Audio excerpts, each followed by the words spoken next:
Assalamualaikum warahmatullahi wabarakatuh.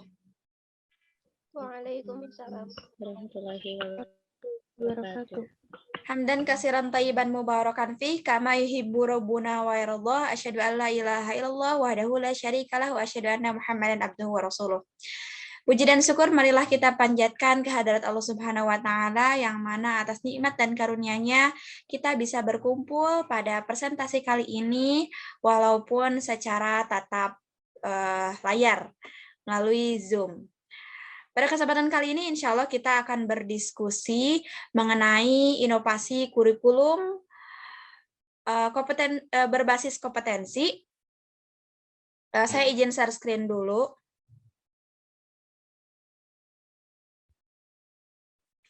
Apakah sudah ada layarnya?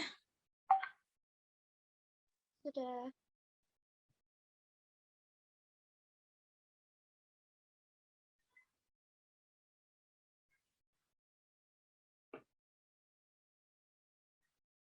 Mata kuliah ini diampu oleh Bapak Dadan Efram dan MPD. Adapun anggota kelompok 4, yaitu terdiri dari Indriani Dewi dengan NIM 119209051. Kemudian ada Intan Maharani 119209052. Ada saya sendiri Laila Zahra 119209056 dan ada Lala Trimulyawati 119209057. Insya Allah pada kesempatan kali ini kita akan membahas mengenai pengertian kurikulum berbasis kompetensi, kemudian ada karakteristik kurikulum berbasis kompetensi, pengembangan kurikulum berbasis kompetensi, dan yang terakhir ada kesimpulan. Baik, untuk mengefektifkan waktu, kita langsung saja membahas mengenai pengertian kurikulum berbasis kompetensi yang akan disampaikan oleh Indriani Dewi. Kepada Saudari Indriani Dewi, kami persilahkan. Ya, terima kasih kepada moderator. Sebelumnya, apakah suaranya terdengar dengan jelas? Terdengar. Ya, kurikulum merupakan pedoman mendasar dalam proses belajar dan mengajar di dunia pendidikan. Berhasil tidaknya suatu pendidikan, mampu tidaknya seorang anak didik dan pendidik dalam menyerap dan memberikan pengajaran. Dan sukses tidaknya suatu tujuan pendidikan itu dicapai akan sangat berpeluang pada kurikulum. Nah, bila kurikulumnya didesain dengan cara sistematis dan komprehensif, serta integral dengan segala kebutuhan pengembangan dan pembelajaran anak didik untuk mempersiapkan diri menghadapi kehidupannya. Tentu, hasil output pendidikan itu pun mampu mewujudkan harapan. Tapi bila tidak, kegagalan akan terus menyambangi di dunia pendidikan. Nah, kurikulum berbasis kompetensi adalah kurikulum yang pada tahap perencanaan, terutama dalam tahap pengembangan ide, akan dipengaruhi oleh kemungkinan-kemungkinan pendekatan. Kompetensi dapat menjawab tantangan yang muncul. Kurikulum berbasis kompetensi memuat standar kompetensi dasar pada setiap mata pelajaran. Standar kompetensi diartikan sebagai kebulatan pengetahuan, keterampilan, sikap, dan tingkat penguasaan yang diharapkan dicapai dalam mempelajari suatu mata pelajaran.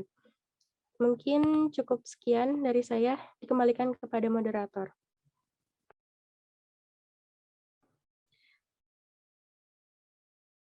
Baik, terima kasih kepada Saudari Indri yang telah memaparkan mengenai pengertian kurikulum berbasis kompetensi. Selanjutnya, mengenai karakteristik kurikulum berbasis kompetensi yang akan disampaikan oleh Saudari Lala Trimulyawati. Kepadanya kami persilahkan. Baik, mohon maaf sebelumnya teman-teman, dikarenakan sinyal, jadi mohon maaf untuk off cam. Kita ulang kembali bahwasannya menurut Mulyasa 2003 itu mengemukakan ada 6 karakteristik KBK atau kurikulum berbasis kompetensi, yaitu sebagai berikut. Yang pertama itu ada sistem belajar dengan modul, yang dimana dalam hal ini modul merupakan paket belajar mandiri yang meliputi serangkaian pengalaman belajar mandiri yang meliputi pengalaman belajar yang direncanakan dan dirancang secara sistematis untuk membantu peserta didik untuk mencapai tujuan belajar. Nah, kemudian untuk yang kedua, poin yang kedua yaitu menggunakan keseluruhan sumber belajar.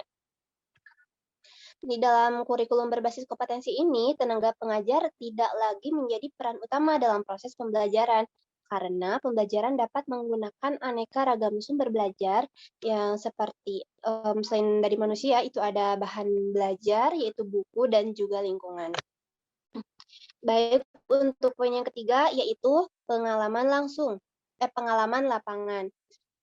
Kurikulum berbasis kompetensi ini lebih menekankan pada pengalaman lapangan untuk mengakrabkan hubungan antara tenaga pengajar dengan peserta didik yang akan meningkatkan pengetahuan, kemudian pemahaman yang lebih leluasa bagi tenaga pengajar dan juga peserta didik. Untuk poin yang keempat, yaitu ada strategi belajar individual personal. Bahwasannya belajar individual ini adalah belajar berdasarkan tempo belajar peserta didik, sedangkan personal sendiri adalah interaksi edukatif atau memberikan edukasi dalam rangka mengembangkan strategi individual personal, mengembangkan program KBK, melibatkan ahli, terutama ahli psikologi. Dan yang terakhir itu ada belajar tuntas. Nah, belajar tuntas di sini merupakan strategi pembelajaran yang melaksanakan dalam kelas dengan asumsi bahwa di dalam kondisi yang tepat, semua peserta didik dan memperoleh hasil belajar maksimal.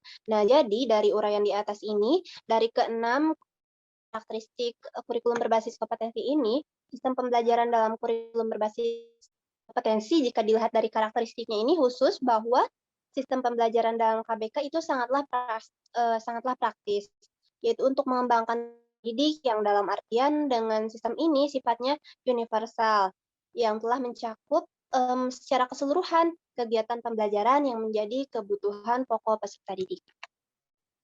Mungkin hanya itu, saya kembalikan kepada. Baik, terima kasih kepada Saudari Lala yang telah menyampaikan materi mengenai karakteristik kurikulum berbasis kompetensi. Selanjutnya, materi mengenai pengembangan kurikulum berbasis kompetensi akan disampaikan oleh Saudari Intan Maharani Putri. Kepadanya kami persilahkan.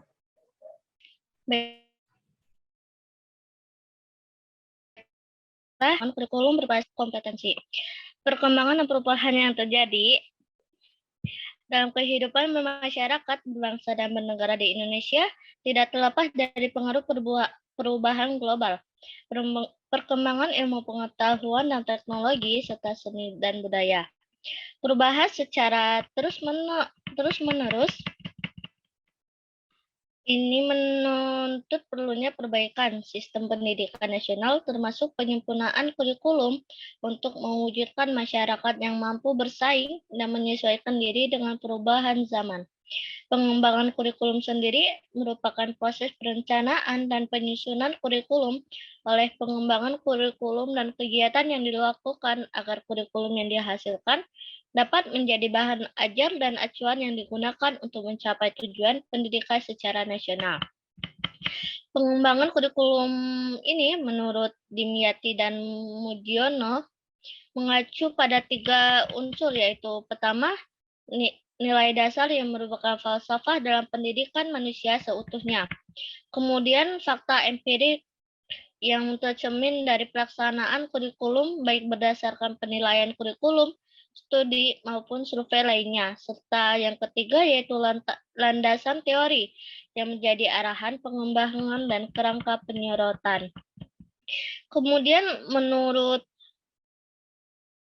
Dimyati dan Mujiono mengemukakan landasan pengembangan kurikulum mencakup beberapa bagian, yaitu landasan filosofis, sosial budaya dan agama, ilmu pengetahuan, teknologi dan seni, kebutuhan masyarakat, serta perkembangan.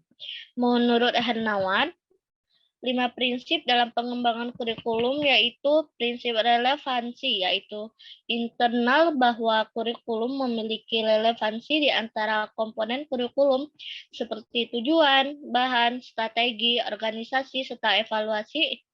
Sedangkan secara eksternalnya, komponen tersebut memiliki relevansi dengan tuntunan ilmu pengetahuan dan teknologi seperti relevansi epistemologis, tuntunan dan potensi peserta didik, relevansi psikologis, serta tuntunan dan kebutuhan perkembangan masyarakat disebut dengan relevansi sosiologi.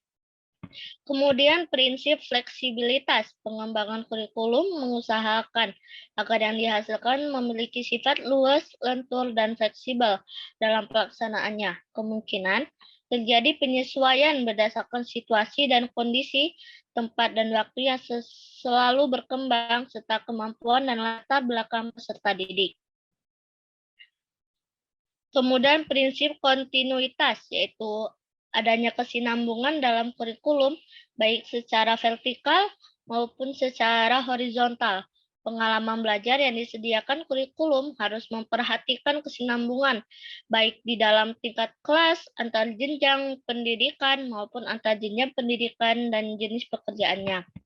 Kemudian ada prinsip efisiensi, yaitu mengusahakan agar dalam pengembangan kurikulum dapat mendayagunakan sumber daya pendidikan yang ada secara optimal, cermat, dan tepat sehingga hasilnya memadai.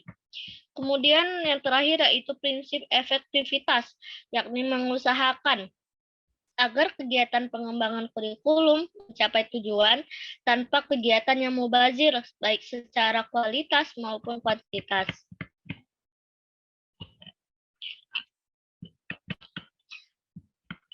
Pengembangan kurikulum berbasis kompetensi ini merupakan pengembangan kurikulum yang bertitik tolak dari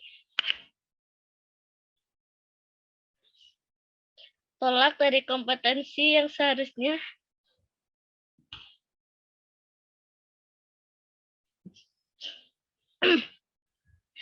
bertitik tolak dari berkompetensi yang seharusnya dimiliki oleh siswa setelah menyelesaikan pendidikan. Kompetensi itu meliputi pengetahuan, keterampilan, nilai-nilai yang direfleksikan dalam kebiasaan berpikir dan bertindak. Kurikulum berbasis kompetensi ditujukan untuk menciptakan lulusan yang kompeten untuk membangun kehidupan diri, masyarakat, bangsa, dan negara.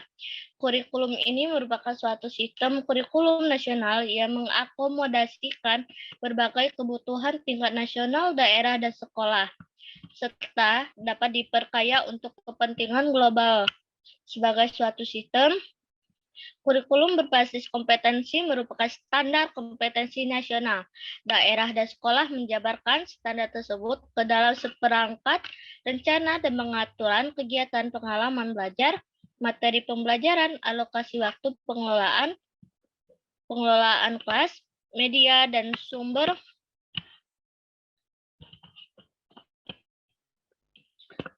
belajar, serta penilaian hasil belajar.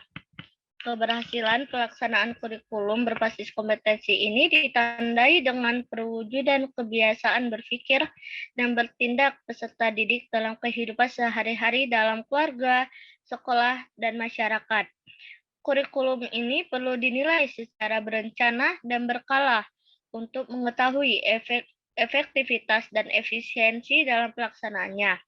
Berkenaan dengan hal tersebut, penilaian kurikulum dilakukan oleh berbagai komponen yang relevan. Kurikulum berbasis kompetensi ini perlu memperhatikan dan mempertimbangkan prinsip-prinsip yang terbagi menjadi beberapa bagian, seperti keimanan, nilai dan budi pekerti luhur, penguatan integritas nasional, kesinambungan etika logika, logika estetika, dan kinestetika, kesamaan memperoleh kesempatan, abad pengetahuan dan teknologi informasi, pengembangan keterampilan hidup, belajar sepanjang waktu, berpusat pada anak dengan penilaian yang berkelanjutan dan komprehensif, serta pendekatan menyeluruh dan kemitraan.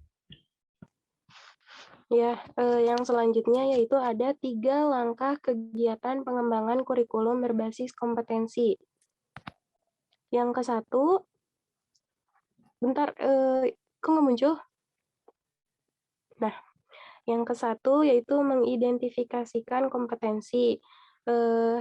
Tahap dalam mengidentifikasi ini ada beberapa tahap, antara lain yang pertama yaitu mengidentifikasi kompetensi, yang kedua subkompetensi, yang ketiga tujuan khusus perlu dilakukan melalui berbagai pendekatan agar hasil yang dirumuskan sesuai dengan tujuan yang diharapkan dan dicapai oleh peserta didik.